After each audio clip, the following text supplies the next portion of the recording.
If you've been struggling with your ball striking, you want to hit your irons more crisp and your drives higher and longer and straighter, you're likely going to have to improve a term called frontal plane torque. It's a big scientific word, and in today's video, I'm going to tell you all about it and how to utilize it.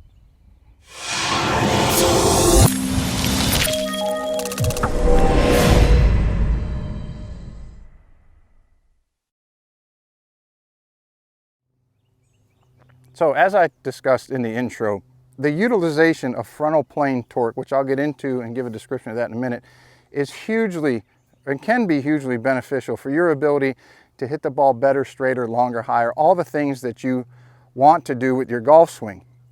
So let me just give you a definition. There are three torques that happen in your golf swing. Frontal, which is what we're going to talk about today, would be moving side to side. So if there was a pane of glass that split me in half this way, so cut me in half, you had the front side of my face on one side of it, and you had the back of my head and my rear end on the other side. That would be frontal plane torque. You have sagittal plane, which would cut me in half this way. So you have a left side and a right side. I'm going to get cut by a pane of glass here.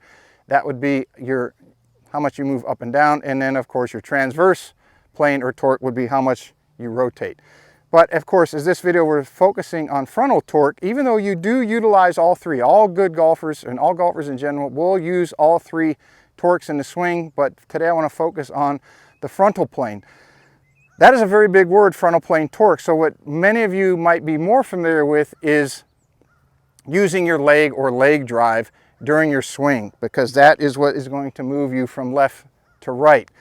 It is very important, though, that you have a better understanding of how you're supposed to move yourself so that you can hit the ball the way that you want to. Now, through the use of technology, smart to move, dual force plates, swing catalyst system, all those wonderful technologies that we have in the game today to measure these things, it is showing us what some of the best ball strikers are doing, also what some of the worst ones are doing. So we have a very, very good understanding of what to do versus what not to do. And whatever swing theory you adhere to, there is always going to be a utilization of front torque, rotational torque, and vertical torque, all at different times and different ways for your particular swing.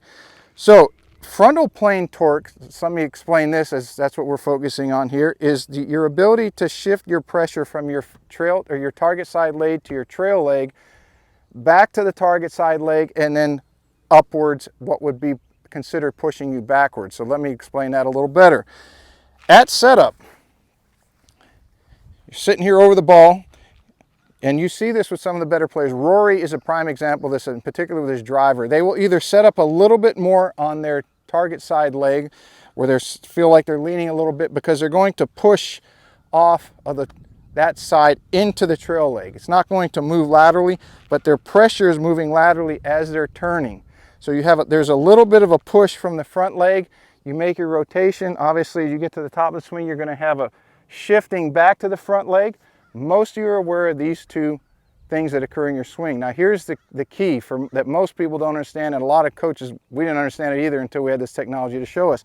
As you shift back to the front leg, and most of the pressure is on that leg, that's when that leg is going to start to straighten and actually push you backwards. So the pressure trace of frontal plane torque goes from your front leg is set up, it pushes you to your trail leg in your backswing.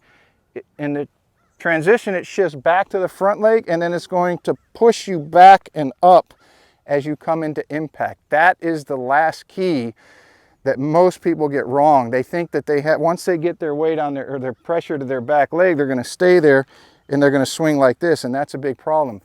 If you want to hit the ball longer, this is very, very important. If you've ever watched any of the world long drivers, Kyle Berkshire, Justin James, Martin Borgmeyer, all of them, as they come into the ball and as they come into impact, are moving upwards, and they're also falling backwards with their lead foot. So frontal plane torque, understanding how to utilize it, pushing off the front leg, catching with the trail leg, reshifting and centering in transition to the downswing, and then pushing up and back with that front leg, that target side leg, as you come in impact, will allow you to hit the ball much straighter, much better, much longer, and have a hell of a lot more fun in the process.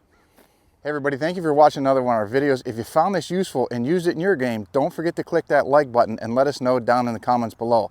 Also, don't forget to check out our podcast, one of the hottest podcasts in golf, Golf 360. If you'd like to watch another one of our videos or subscribe to our channel, you can do so right over here.